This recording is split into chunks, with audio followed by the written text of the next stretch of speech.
Hello guys, मेरे नाम रावी जोशी है और मैं आप सभी के लिए लाई हूँ एक नई कहानी इश्क और दर्द। तो चलिए सुनते हैं। आरिश अनाया को उठाकर कमरे में ले आता है और उसे बिस्तर पर लिटा देता है और उसकी साइड में बैठ जाता है। अनाया का चेहरा बिल्कुल पीला पड़ चुका था और वह देखने में बहुत ज्यादा बीमार लग रही थी और उसके माथे पर पसीने की बूंदें नजर आ रही थी। आरिश जैसे ही झुककर उसके माथे से पसीना पोंछने वाला था कि तभी दरवाजे पर नॉक नॉक की आवाज आती है। तो वह पीछे मुड़कर देखता है तो सामने अलविक सर झुकाए खड़ा था और उसके पीछे डॉक्टर की एक बड़ी टीम खड़ी थी और वह सभी लोग थोड़ा डरे हुए लग रहे थे। और उसी टीम में डॉक्टर नेहा भी मौजूद थी, जिन्होंने अनाया का हॉस्पिटल में चेकअप किया था और उसे कंफर्म बताया था कि वह 1 मंथ प्रेग्नेंट है। क्योंकि कुछ समय पहले ही यह अनजान लोगों ने उनके ही घर से उन्हें जबरदस्ती उठा लिया गया था, वह भी आधी रात में, जिस वजह से सभी डॉक्टर के अंदर थोड़ा डर बैठ गया था और उन्हें समझ नहीं आ रहा था कि यह अनजान लोग कहाँ ले जा रहे हैं। लेकिन जब उन्हें शहर के बाहर इस बंगाल पर लाया गया तब तो हर किसी की सांसें ही थम गई थी। लेकिन फिर बाद में उन सभी को बताया गया कि उन्हें बस एक पेशेंट का चेकअप करना है, उसके बाद वह यहाँ से जा सकते हैं।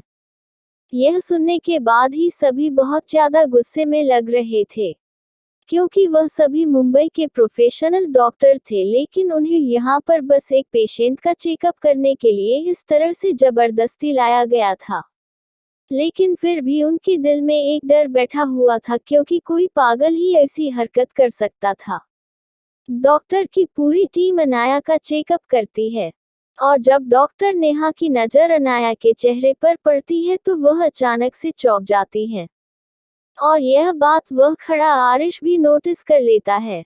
कुछ देर में अनाया का चेकअप कंप्लीट होता है और एक फीमेल डॉक्टर आगे आते हुए बताती है कि कोई प्रॉब्लम की बात नहीं है, माँ और बच्चा दोनों बिल्कुल ठीक है, बस थोड़ी थकान और कमजोरी की वजह से वह चक्कर खाकर गिर गई और वैसे भी इस हालत में यह सब तो नॉर्मल है, बस इन्हें ज्यादा से ज्यादा आराम की जरूरत है और बिल्कुल स्ट्रेस ना ले।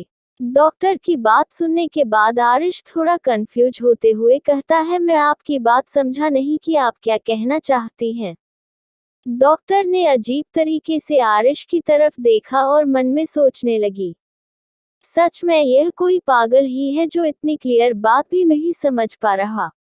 लेकिन जब वह दोबारा आरिश की तरफ देखती है तो वह डर से कांपने लगती है, क्योंकि उसका चेहरा बेहद डरावना लग रहा था और वह डॉक्टर को गुस्से में घूर रहा था। और फिर डॉक्टर अपने चेहरे से डर को छुपाते हुए सीरियस होकर कहती है, मेरा कहने का मतलब आपकी वाइफ और बेबी बिल्कुल ठीक है, कोई प्रॉब्लम नहीं है।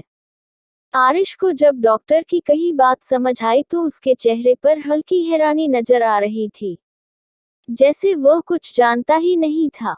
लेकिन जब वह अनाया की तरफ देखता है और उसके बाद डॉक्टर की टीम को, जिसमें कोने में खड़ी डॉक्टर नेहा, जिनके चेहरे पर अजीब सा लुक नजर आ रहा था और वह बेहद घबराई हुई नजर आ रही थी,